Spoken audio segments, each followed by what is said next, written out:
Today, we are issuing our buy recommendation, which is an 8% upside from the price on January 20th and 33% upside from the merchant price yesterday.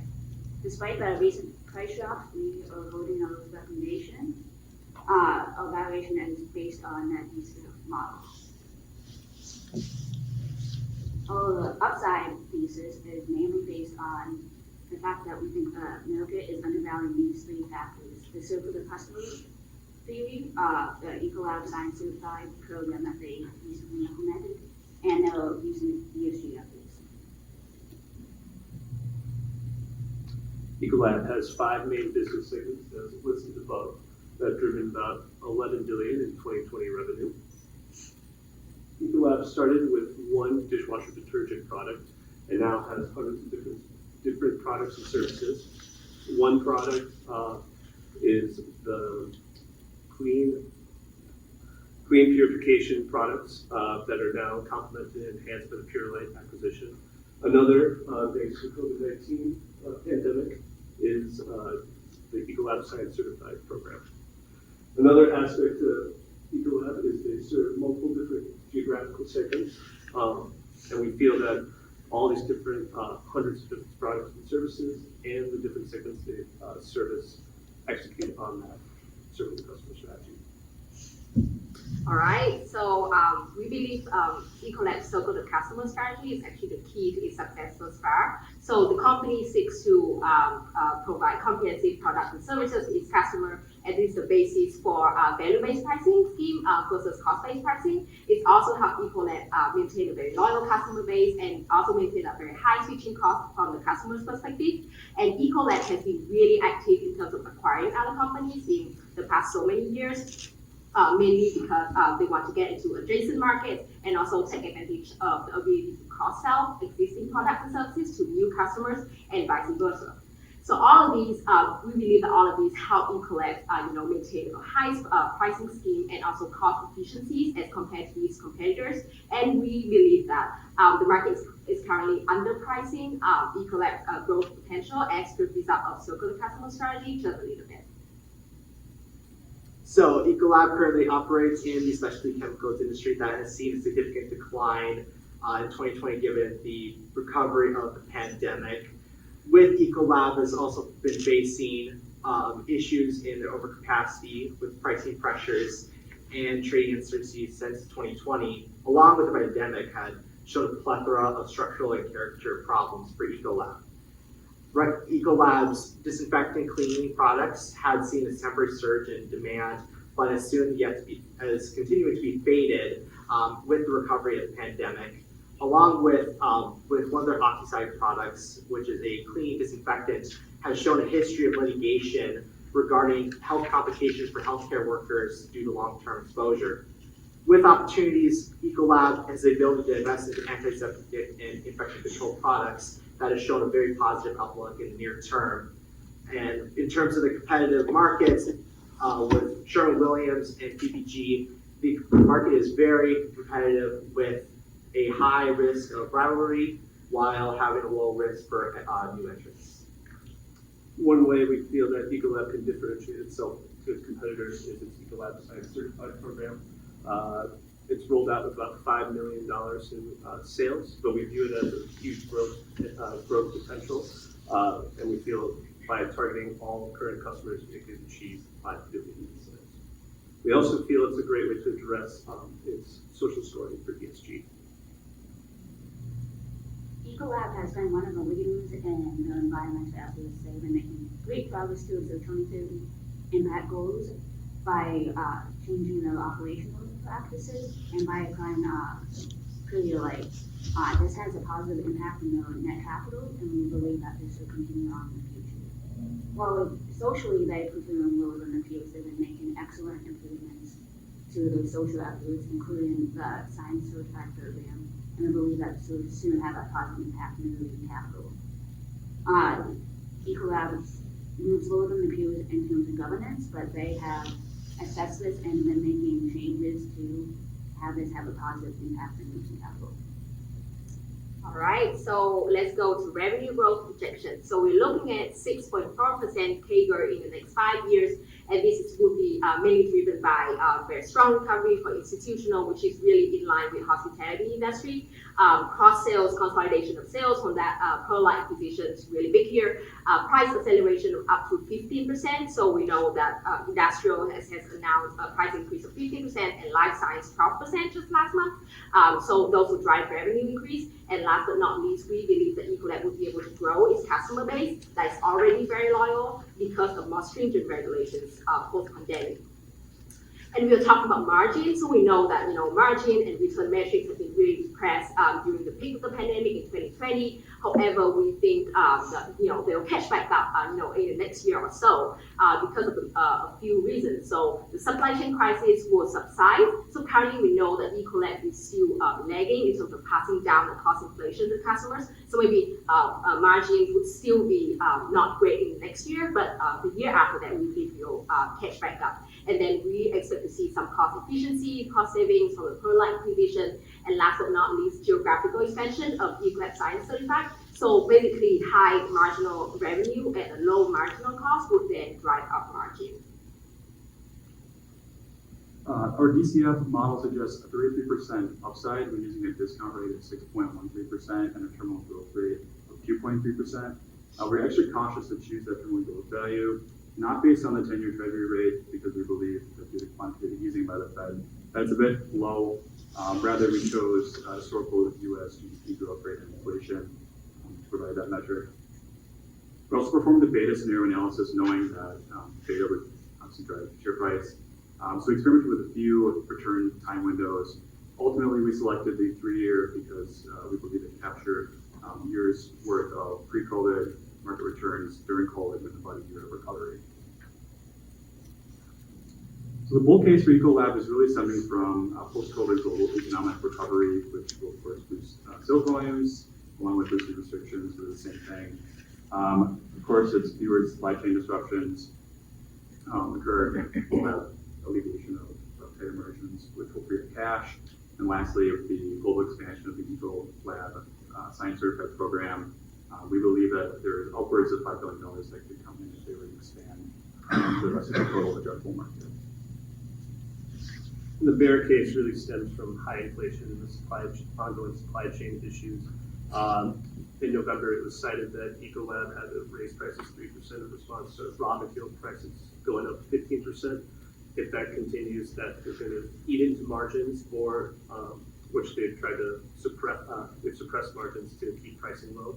But if that persists, then pricing might have to rise or continue in the margins. The other piece, obviously, is just COVID-19 continuing, especially abroad in international markets. One aspect is more than 40% of sales are outside of North America. So consider some risks for Ecolab, one of which is inflation. As with inflation continuing to increase and with inflation now not being transitory, we have to consider this in with the cost of goods and materials to supply Ecolab's operations. Governance is one of the biggest risks that has shown improvement over time. For one of its example, with the CEO now being independent from the board chair, with the new CEO taking a stand. New entrants, although the especially chemicals market is highly competitive, we always have to consider people with new innovative products taking a jump start into this industry. Pandemic, we have to consider with, especially with their disinfectant solutions and other products, those would have to be considered. Post-acquisition with Purelight, the integration of Purelight into Ecolab's operations could lead to punishment if that integration was not to go smoothly. Supply chain, especially with Ecolab's heavy reliance on outsourcing producers and its international exposure, disruptions in these could be detrimental to Ecolab's operations. Regulatory, since Ecolab performs specialty chemicals, they have to consider regulations and other oversights overseeing the operations of Ecolab, and any sort of litigations or fines related to them could also impact Ecolab's reputation. Thank you for this time. We will now open up for questions.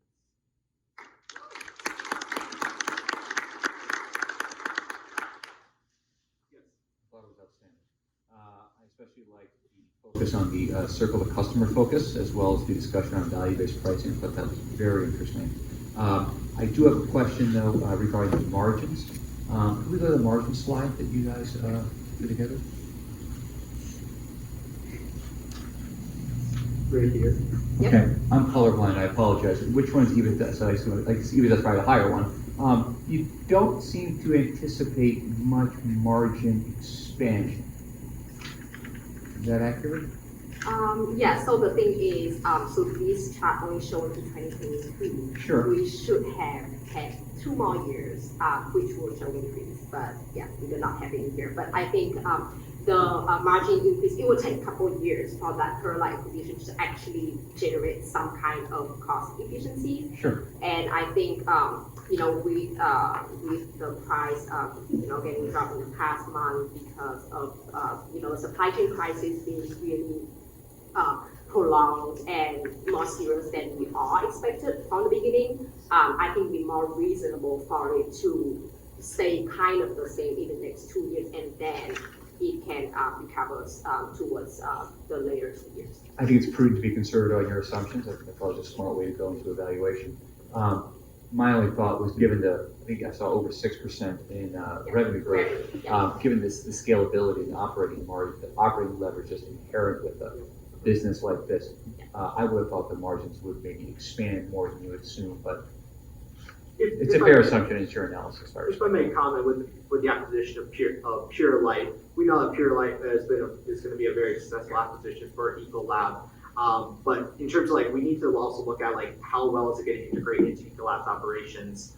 But with the recent Q4 earnings call, and also with the announcement of the acquisition and the presentation from it, the Pure Light could potentially show great improvements in EBITDA margins and also for the profitability of Ecolab. Yeah, I thought the acquisition, I thought that company that acquired Pure Light had like 30 or 40% EBITDA margins. So just plugging that into the model, they should, the mix, they should be above where they were acquired it, right? Yeah, and it'll be, we would definitely consider that. But also it's like important to include like is this going to take a long time for Pure Light to fully integrate into Ecolab's operations, or is it going to take a while? Do they have to go through loopholes or anything? So I think in our conversation with the company, I think we mentioned that for now, they have the plan to keep it as a separate business unit. So we think that the integration and the cost efficiency would then take more than 2 years to be there. And it would be complementary to some of the pre-existing companies. This is the first time someone had the outside potential litigation liability around against overexposure of some cancer or something. Yeah, so there were long-term health complications due to exposure, especially with our healthcare workers. I would really recommend that Ecolab's management team would really take a look at this product and really see if the rewards outweigh the risks. I mean, of course, Oxycide has been really good, but especially with the demand decline because of the recovery of the pandemic may make Oxycide less valuable and could potentially lead to just a sell-off of the product. Yeah, do we know there's litigation, are they being sued by people who've done? Yes, like class action lawsuits regarding with healthcare workers and hospitals together. Basically have gone together and say like, your product has caused me to have cancer, or has caused me health complications. And that's an issue from like holding a product. It not only does it affect the margins with litigation costs, but also the company's reputation. And it's not good to have the nurses union. Yeah. Sure. It's a great point. Did you have a chance to bring that up with management at all when you met with them? Yeah, so in the analyst day, I did have a question regarding like what could be the prospects of the Oxycide product to the company's future on it. And I do know that they continuously look at the product to see if like, are these facts, are they supported? Is this an ongoing, is this just like a one-time thing, or is this becoming a pattern of hospitals across the country bringing in these lawsuits, and it's becoming more of a costly to the business than it is actually producing revenue? I like how you did the bull versus bear case in your DCF analysis, it's helpful to understand the different inputs.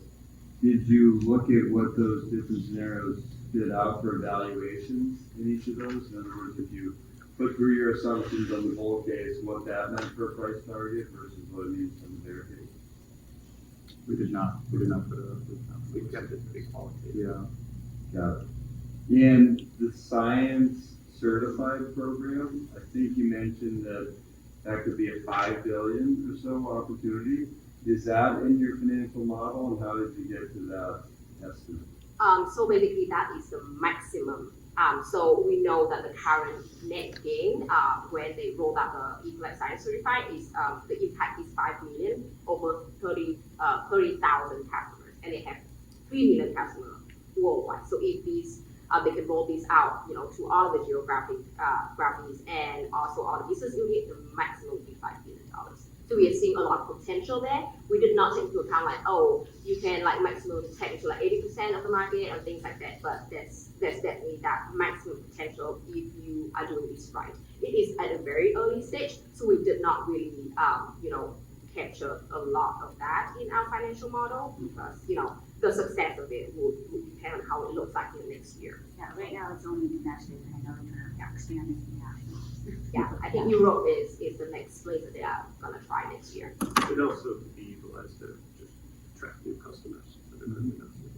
Thank you. You mentioned a little bit about the business that was sold, and why we sold it, and how that aligns with the strategy that they have, the long-term strategy. The divestiture of Champion X. Yeah, correct. We really only noted it qualitatively. Yeah. They were trying to get out of broadly the global energy segment that they used to be part of, but we didn't fully.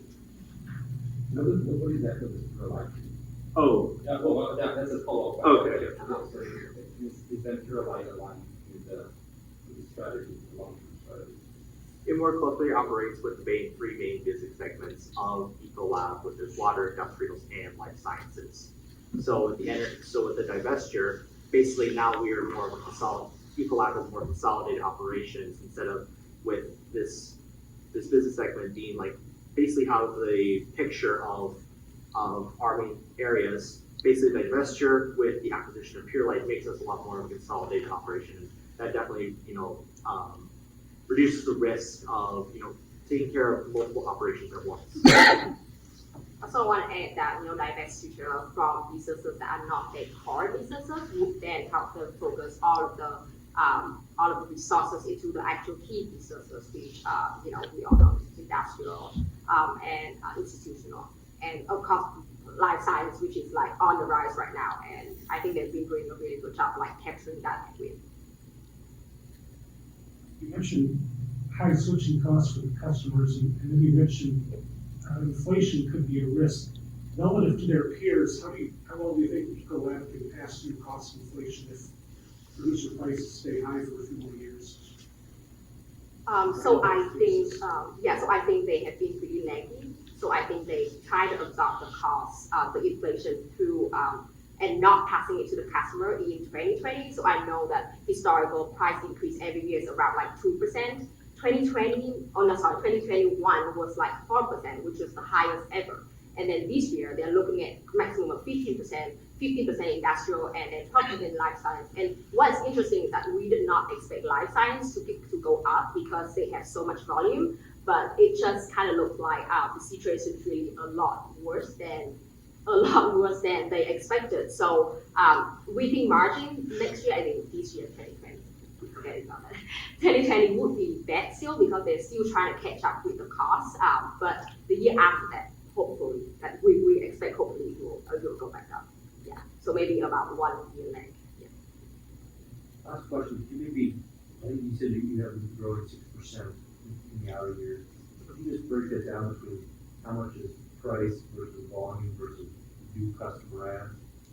Okay, so we don't have it on the slide, so I'll just try to recall it. So we did a revenue view of the 4 business units. So I think, if I'm not wrong, institutional is expecting the highest growth in terms of volume. So we have it at around 6 to 7% in the next couple of years.